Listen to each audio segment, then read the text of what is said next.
नमस्कार फ्रेंड्स मु देव और आप देखुं नंबर 1 ओडिशा। तो फ्रेंड्स आज वीडियो बर्तमान बड़ मुख्य खबर उपर नजर पकाइबा जहाँकि आपने समस्त जाना निहाती दरकार।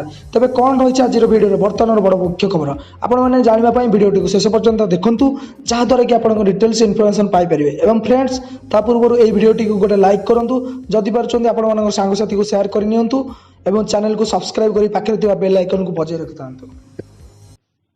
राज्य में कोरोना संक्रमण दिनकू दिन वृद्धि पाइबार लगी। कोरोना नहीं अपडेट देते राज्य सरकार। राज्य में अधिक नमूना परीक्षा उपर जोर दि जाएगी।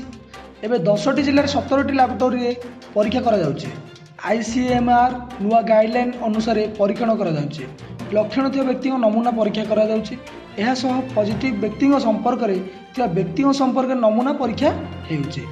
पूर्व 200 नमूना परीक्षा बेले जड़े पॉजिटिव बाहरुले एवं 20टी नमूना परीक्षार जड़े पॉजिटिव बाहर। ओडिशा रे कोरोना मृत्यु संख्या सबू राज्य अपेक्षा कम रही।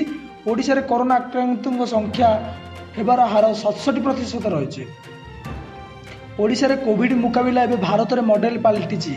आसंता 4 ରୁ 6 सप्ताह पॉजिटिव केस बढ़ियो बोली डाक्तर मत रही।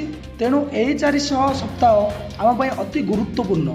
यह सप्ताह गुड़िक सतर्क रहा पड़ो। सेहीपरि आसंता काली ठारू राज्यव्यापी आरंभ हो कोरोना चिन्हट अभियान। प्रति घरे स्वास्थ्य अवस्था बुझे आशा और एनएनएम दीदी कोरोना लक्षण थिले चिकित्सा पदक्षेप नेबे।